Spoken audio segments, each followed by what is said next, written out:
Okay, so we are going to get started on the postgraduate work permit presentation today. Again, try and keep this in within 30 minutes. I would just ask, just because there is about 10 slides, I think, or so I go through. Most likely I'm going to hit on your questions. So if you could just wait for your questions until the end. If anything's super pressing though, and you do have to get off and you have something, feel free to put it in the chat. But if you could wait till the end, that would be great, just so that we can get through all of the information as quick as possible. So what I'm going to do is I am going to share my screen. Screen. Can you see this? Everyone looks good? Yep, we can see. Okay. All right, can you see the full screen? You know what I mean? No, we can see the slides on the left and stuff. Oh, okay. Anyway, I guess that doesn't really matter for anyone. So again, we're going to talk about the postgrad. So what are we going to talk about within the postgrad work permit? So we're going to talk about the eligibility requirements. So who is actually eligible to apply for it, the length of which you would be eligible to get a postgraduate work permit, when and how to apply, work authorization. That is a lot of questions that we do get. And when can you work before you apply, and when and how much you can work after you apply. The English proficiency requirement, which is now mandatory. And I really want to be very clear on this. We've had 2 students already this year whose postgraduate work permit was denied because they did not submit their English proficiency. And full transparency, they're just finding this out now, and they applied in May. So please take note and share with all of your friends. It doesn't matter your language background, anything like that. It is mandatory for all students, and they will deny or refuse your study permit. We are looking into it. I'm trying to help these students and figure out if we can change it. But as of right now, we are still at a standstill. So I really want to be clear that that is mandatory. And how to request your letter of completion and your official transcript, which is the 2 documents that you will need to apply for your postgraduate work permit. I'd like to put that caveat at the bottom, and this goes to anyone that has any IRCC questions. I always say you need to refer back to the website for any updated information. Again, I share what I know at this point, but things do constantly evolve, which we have seen a lot with IRCC. So I would just ask you, follow along today, but before you apply for your postgraduate work permit, you should still refer back to the IRCC website to confirm there has not been any changes. So what are the eligibility requirements? So you are only eligible for this once. So if anyone on this call has already applied for a postgraduate in the past, please note that you cannot access one again. You are not eligible for one again. So keep that in mind. But so again, you would have to have completed at least 8 months of study, which everyone here should have. That should not be an issue. And we are an eligible DLI. Held full-time status. So that is where maybe some students here may have some questions, which again, we can chat. I did put some exceptions apply. What I mean by that is in your final semester, it is on the IRCC website, you are allowed to have part-time status. So if you are in your 3rd year, or you receive some transfer credits, and in your final semester you only had to take 2 courses, which at the institution we would not consider full-time, you would still be considered eligible for your postgrad. However, you would have had to maintain full-time status your whole academic career here in Canada, even prior to starting at the college. So if any of you are not originally started at Holland College, but moved to Holland College, just be mindful that you would have had to maintain full-time academic status. Each school has their own regulations on what full-time looks like. Most schools, though, are 3 courses. You followed all study permit conditions. That includes your work authorization, not working more hours than allotted. You've obtained a transcript and official letter of completion from us, which again, I will talk to you on how to get that. A job offer is not required. This may change in the future, but as of right now, that is not required. Your valid passport is required. It should be the length of the postgrad that you are hopefully going to get, that you are eligible for. So if you are in a 2-year program and you are eligible for up to 3 years, your passport would have to be also eligible for up to 3 years. If not, there is ways to extend that. It is not as simple as an online application, like a study permit extension. So everyone should be looking at their passports now. If it is not, then you may want to see if there's any way you can get a new passport as soon as possible. And you must all meet the new English proficiency requirement. So that's been in the last 6 months, or I guess a year now. It came into effect this time last year. So what is the length? So the postgraduate length is determined on the length of your program. So again, anyone that has done a 1-year program with us, you are eligible for a program or a postgrad work permit, I'm sorry, for up to 1 year. If your program length is more than 8 months, but less than 2 years, again, it's going to match the length of your program. That really doesn't refer to anybody here unless you've had some anomalies and you've only studied with us a year and a half or something like that for whatever reason, again, credit transfers or anything like that. Most students on here, though, it would be either a 1-year postgrad work permit because you've taken a 1-year program with us, or most people have taken 2 years with us. So whether that's 2 1-year programs or whether that's a full 2-year program, then your postgrad may be up to 3 years. Again, they have changed that language on the website. It does say maybe up to 3 years. So do we see most students still get 3 years? Yes, but just be mindful, it is up to the officer reviewing your application if there is any change in that. And if you complete more than one postgraduate work permit eligible program, like I chat, it may be up to 2. So the new postgraduate work permit eligible program has changed. So if you took 2 1-year programs, they both would have to have a correct SIP code. If you have questions about that, I'm happy to discuss. But if you took a program in Ontario and then you took a program here, they both would have to be postgrad work permit eligible to receive that up to 3 years. And again, both would have to be a minimum of 8 months in length. I think most people do know, but these are all just the things I'd like to go over. So then this is the when and how do I apply? So you can apply for your postgrad once you've been notified. So I do get the question a lot, well, I'm almost done. Can I apply now? You can't, because similar to applying for a study permit, when you apply for your study permit, the main thing that you need is that letter of acceptance. So when you apply for your postgrad work permit, the main thing that you need is proof that you've completed your studies. So you do need a letter of completion from the college and a transcript, an official transcript. If you've had education in other parts of Canada while you've been here, you will also need documentation from those institutions as well to show that you've been actively pursuing your studies since you entered Canada. Even if that's not going to help towards your postgrad, you still need to show that you've met all your study permit conditions. And so if you've attended any other institutions besides Holland College, I really recommend you start looking into getting those transcripts now. But really just from the college, it is your letter of completion and your transcript, which I'll explain later on how you obtain those. You must apply within 180 days. Keep it in mind, we still usually try and get students to do it within that 90, so hopefully you still have status in Canada. If you are leaving the country, 180 days is okay, but if you do lose status and you wait that 180 days, you will lose your work authorization. So at that point, you would have to wait to work until you have received your new work permit. Most people want to start work right away. So my recommendation is, even though you do have that 180 days, you really should apply as soon as you can obtain your final transcript and letter of completion, and of course your English proficiency results. Study permits now there is a new rule. So this is where you have to be mindful. Again, this has changed. IRCC has changed quite a bit over the last little while. So study permits become automatically invalid in 1 or 2 ways. The expiry date on your study permit, or 90 days after written confirmation of your program completion. So we've had students in the past that have said, well, my study permit's still valid. I still have, 6 months on it. That doesn't matter.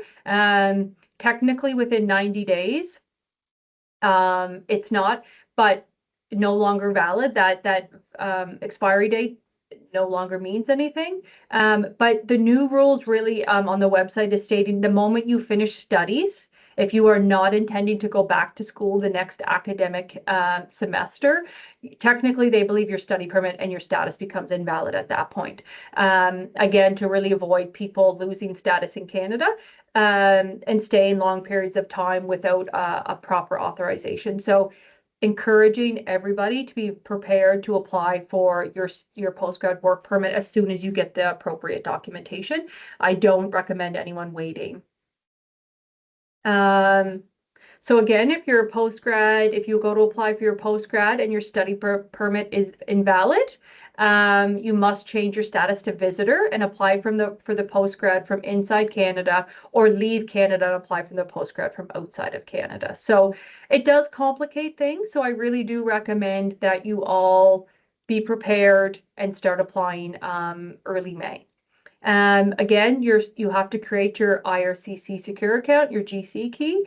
The link is there, and again, I will send this out.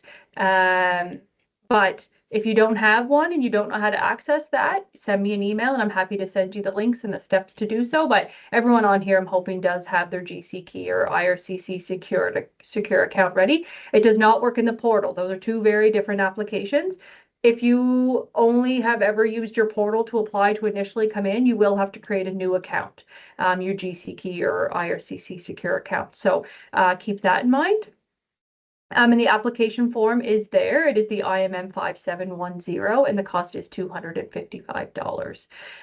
Again, many people in here, I do recognize some names. You probably are quite familiar with the IRCC account and answering the questions and going through the questionnaire to get to the IMM 5710 application. But again, I'm here to help. So I'm doing this session now because soon you'll be getting into exam prep and stress. So we usually try and like to do before all of that starts. But I would recommend students, when you have time, to start getting more familiar with your account and so that you're ready to apply. Again, you must include a letter. I used to say you should. I now say you must include a letter of explanation. If you have transferred schools, if you've had gaps in studies, if you have worked when you're not supposed to, you must explain that. It is really crucial because if you don't, they would believe you misrepresented yourself on your application, and then you are at risk of larger issues than just being refused for a postgrad. So it is always better to be transparent. I cannot guarantee how IRCC will review that. But I just really encourage anyone, if you've had anything that isn't a very straightforward line in your academic time here in Canada, you do need to explain that. And that would be in the client information. So there's not really a section necessarily in the application portal or in the application itself, but right underneath, right before you pay, it will say client information, and there is an upload option there. That is for anyone to upload additional documents. That is also where you can upload your English proficiency in that section as well, or you can upload your results of English proficiency right where it says the letter of completion. So you really got to make sure you have all your documents ready when you're applying. So who can work before their postgrad work permit application? You can continue to work your 24 hours until you've received written notification. So if you are done, say April 20th, and you haven't been told, in your SAM, you are seeing most of your grades are in, and so you think you have to stop work then, you don't. You can continue to work your 24 hours off campus and your full-time work on campus, if you are lucky to have a job on campus, until we have officially notified you of being done. So those grades in SAM or your self-service, that is not written confirmation. It is the letter and the transcript that deem that. So once you receive your letter of completion and final transcript, though, at that point, you have been notified you are no longer a student. You have met graduation requirements. You have completed your academic journey at the college. You then lose your work authorization because you're no longer a student. And the only reason you have work authorization is when you're studying full time. So if you get, if you're at work on a Thursday and you get your letter that night, you don't have to walk off your shift by any means, but you should not go back to work on that Friday. So that is why I'm saying it's good to start preparing this now, making sure you have your English proficiency test booked, so that your results are in on time, making sure your IRCC account is all set up, that you're really familiar with what needs to be asked, what needs to be uploaded, that your passport's ready to go, Your letter of explanation, if required, is ready to go so that you're not losing this time of work. Because if you don't, and then you have an employer and you have to step off work, I would hate to see anyone not be able to keep with that employer because they, for whatever reason, I would hope that they would give everyone a few days to figure it out. But I would hate to see anyone lose their jobs because they weren't prepared. So once you get your letter of completion and transcript, you must stop work. Once you submit your post-grad work permit, you can then begin work again. So as long as you've met your study permit conditions while studying in Canada, and as long as you've applied within that 90 days and you still had study permit like status, right? You can then start work the moment your post-grad has been submitted. If for whatever reason you weren't eligible to work your 24 hours during this semester and you do have some anomalies and you did not meet study permit conditions, and there is a chance that, you know, there's a chance of refusal for your postgrad work permit, you are not supposed to start work until you receive your postgrad authorized, like your approval. That's up to you. You're the only one that knows that. Myself, Lisa, Gracia, Rebecca, all the staff and everyone on this call, no one's going to get involved in that part. That's something you should know yourself. But again, if you met all study permit conditions, you applied for your postgrad while still in status, which is within that first 90 days, and your study permit technically still was valid, you can then work full time. But again, if you didn't, you must stop work until you receive notification of approval. Keep in mind, like I said, some of our students are just getting their approvals now or the refusals now. So it does take, unfortunately, 6 to 9 months, sometimes 10 months. You know, we are told the processing time is going to increase and so, or decrease. So I am hoping we're going to see faster processing times. However, I can't guarantee that. So you need to be prepared for anyone that maybe is questioning their study permit conditions and did they meet them appropriately. You may want to think about what is the best case for you, whether it is to go home and apply and see what happens, or to ensure you financially cannot work for some time.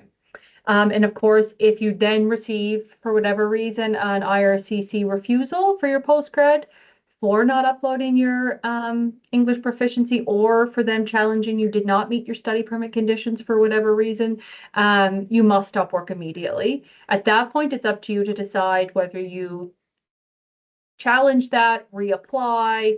You know, unfortunately, we can't help with that in our office. I can guide you on who you can get help, but usually those are fee providers. Service providers. And so at that point, the college isn't able to assist with the reapplication, but I can always guide you on who could help you with that. So these are all just things to be mindful of. Many people, oh, sorry, apologize. Many people will receive this letter. This is the work authorization letter that sometimes employers will ask for. This is a student from 2 years ago that lent me his letter so I could show you. This again confirms that your application has been received and that as proof you are authorized to work for any employer. So it shows you that you actually have been authorized to have an open work permit. This isn't the approval. This is just saying that while it's being reviewed and processing, you can work. And again, this student's expiry was September 18th, 2024, because that is the processing time in 2024 is when they assumed he would have received his postgrad. I don't believe he did receive it by then. And so then he went into the web form and requested an extension, which that is how you do it. So these letters don't come super quick. Some people never get them. I've tried to figure out what the rhyme or reason is. I haven't really been able to sort through that, but many people will receive this. If your employer wants it, you can make the request through your web form. Again, if you need help with your web form, I'm happy to give you those links and how to do that. But if you just Google IRCC web form, it will take you through the steps on how to do that. Again, if say you get this letter and it says September 20th of 2026 and you haven't had it at that point, you then would again go into the web form and make that request. Again, don't panic if you don't get this. Not all of our students have received this before, and some take weeks before they get it. So again, I'm not really sure the rhyme or reason, but I just want you to be prepared that this may be in your IRCC account. So to take note of that and download it if you do receive it or when you receive it. English proficiency requirement. Again, new in the last year. I think it did come out last January. So all students, regardless of where you come from, regardless of how long you've been in Canada, this is mandatory. They advise on the IELTS General or the CELPIP General. But if you have an academic one, they will accept that. So if you have a valid academic CELPIP or IELTS within the last year, they say 2 years. But I would say you probably want a fresh one if you're coming close to 2 years. I wouldn't say if you applied in April and it expired in May, I would challenge that they would probably ask you for an updated one. So you want to make sure that it's as updated as possible. I would really hope, since everybody on this call and anyone that will be watching this recording is graduating from a college post-secondary program, that a general CELPIP or IELTS would not be challenging. However, test anxiety is real and stress on tests can be real, and these tests do, it can impact you. If you are nervous about that, you may want to book those tests very soon so that you have an opportunity to retest.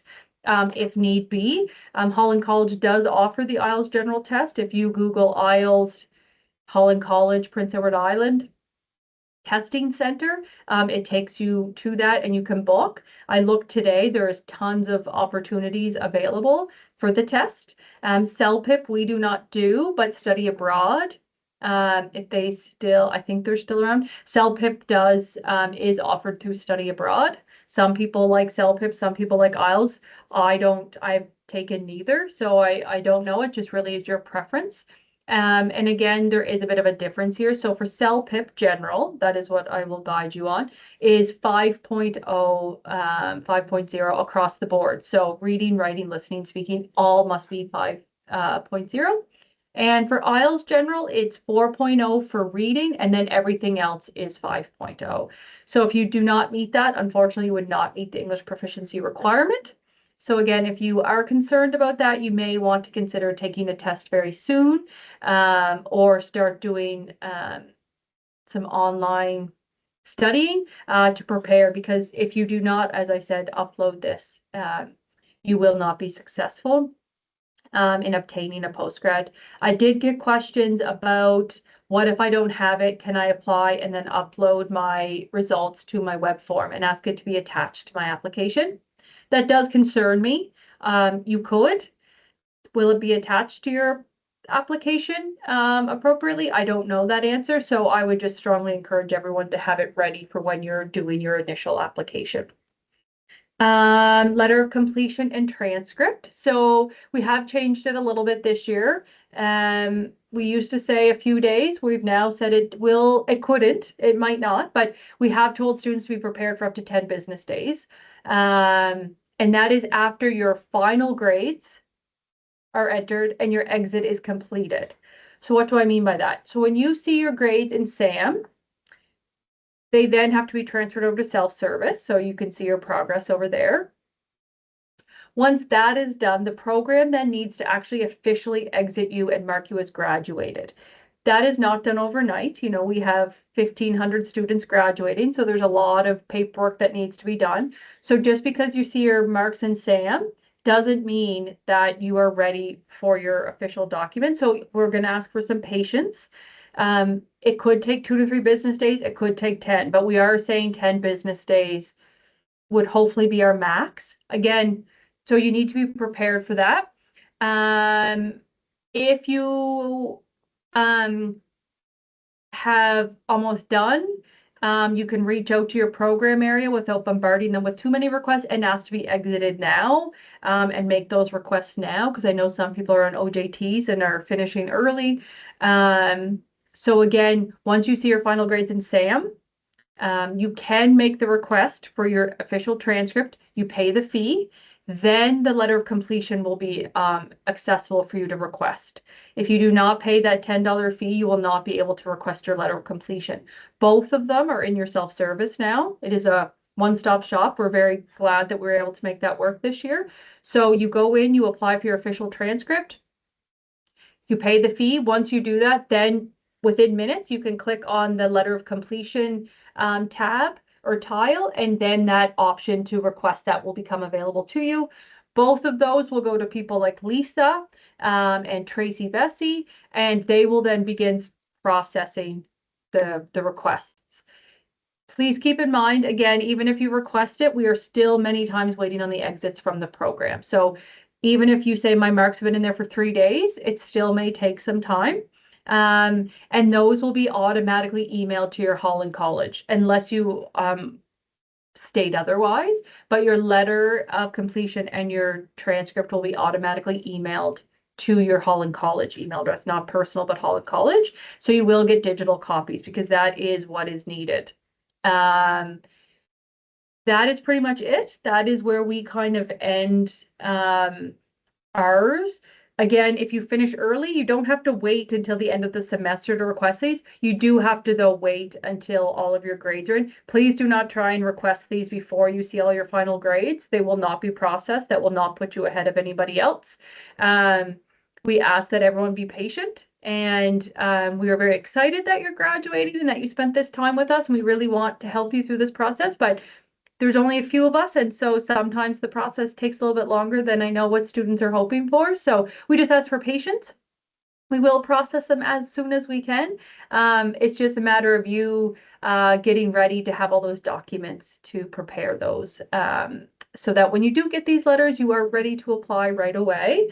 Again, if you have questions, myself and Gracia oversee the international@hollandcollege.com email account, so her and I can help you. Again, you can also reach out to Gracia or myself directly. More than happy to help you with anything, but that's kind of the process. So I'll open it up to questions. Super, I don't think I said your name right, I'm sorry. Do you want to turn on your mic?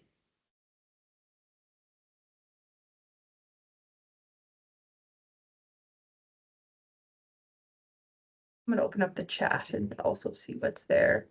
If you have a question, you can turn on your mic. I don't think I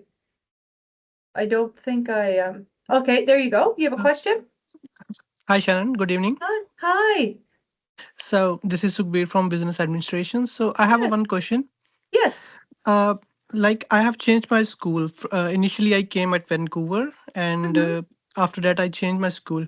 But I already informed to IRCC when I was like updating my DLI number. I have shared all the information, right? Yep. And then I got my OGT, that co-op work permit as well. Yep. So do I need to again put my letter of explanation while applying my study PGWP or not? Yes. Yep. So that's my question. So do I need to again put Yep. LOE? Yeah, I would still clearly outline your academic history in Canada and explain those changes.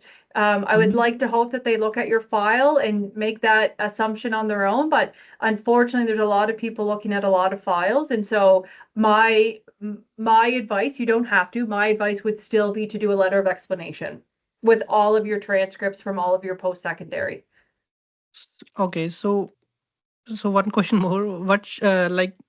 Uh, what reason I should post like while writing my letter of explanation that why I have changed my college? So could you help with that?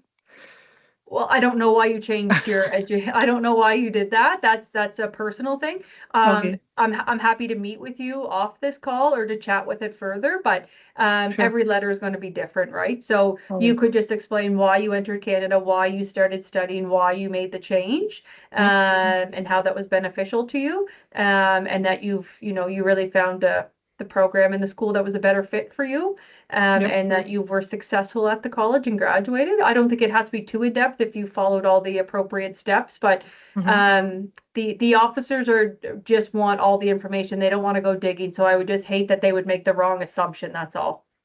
All right. Yep. Thank you so much. You're welcome. if someone else has questions, they can put up their hand, but I'm also gonna look at, am I allowed to work at any hour during my on the job? Yep. As long as you have your co-op work permit, you can work as many hours as required, for your OJT. Once your OJT requirement is met though, your co-op work permit no longer is valid and you have to go back to the 24 hours.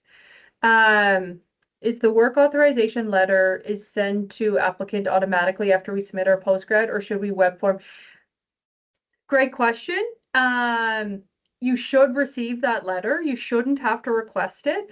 But students last year, there was no set time on when they received that. Some students it took weeks, some students received it quickly. If after a few weeks you haven't received that work authorization letter after you've submitted your postgrad, you can go into the web form and request it. That's no problem. We should stop work immediately. Yes. So once you've received your letter of completion with your official transcript, you have to stop work. And as long as you've met all study permit conditions, you will then start work again once you've submitted your postgrad, and there is no issues with the allowance of work or hours. You can work as much as you need to once you've submitted your postgrad work permit.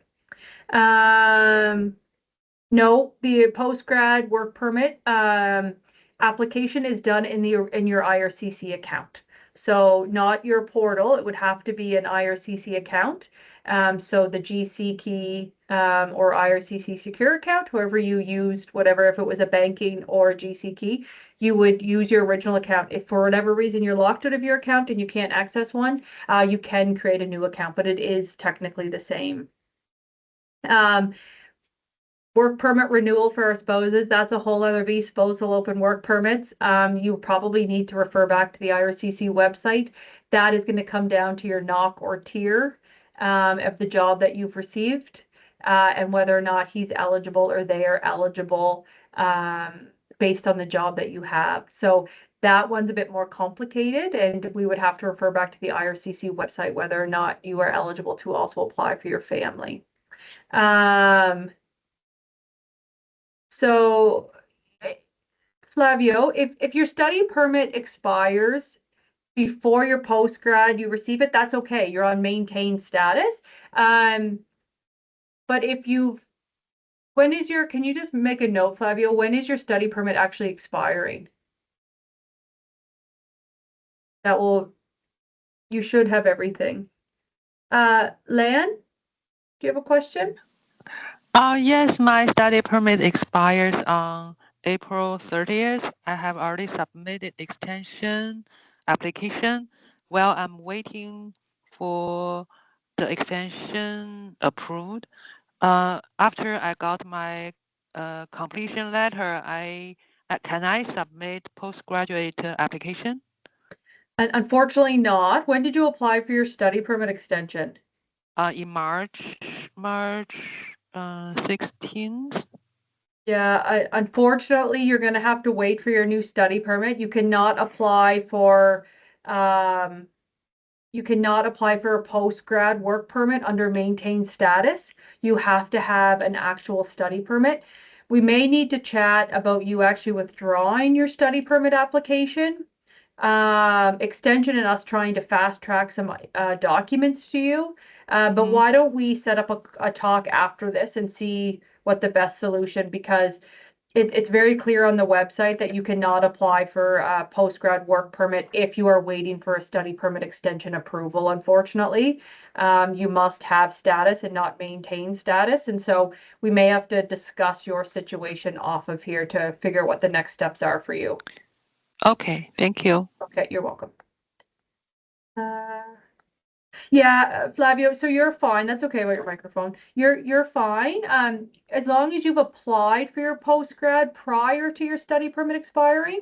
Once you've applied, if your study permit expires, which pretty much everybody's will, while you're waiting for your postgrad work permit gives you status to stay in Canada and authorization to work. I hope that answers that for you. Just because of time, does anyone else have any questions? You're welcome, Flavio.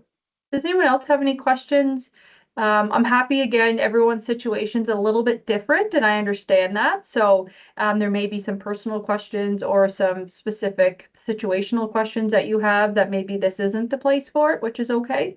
But yeah, I just really I mean, we're all on this call and I just want to congratulate everyone for graduating and sticking it out with us. I hope you had a really good experience at Holland College. We're super grateful. I don't know everyone on this call, but I do recognize some of you and it's been a pleasure getting to know all of you. And I look forward to watching you all walk across the stage. I hope you all plan on attending graduation. But again, I'm going to send out the presentation as well as the recording. And so if you have any questions in the meantime, I am happy to help and answer any further questions. So again, yes, you can work after you graduate, but no, not before you apply for your postgrad work permit. Once you've been given official notification of completion of studies, until your postgrad is applied for, you cannot work. So keep that in mind. Read over that presentation again once I send it out. If you have any questions, I'm always here to help. And I know Lisa and Gracia and Summerside are wonderful people up there to help as much as they can as well. I'm in Charlottetown, of course. But if anything pops up, you can all send me an email directly or Gracia or the international, and one of us will get back to you. But again, I just really want to thank you for taking the time to join us today and congratulations. I'm sure many of you are going to be very glad when you get to walk across that stage and you are done. You all worked very hard to get here and we appreciate you choosing Holland College. So I'm going to say goodbye to everyone for now, and I hope you all have a wonderful evening. And you know where to find me.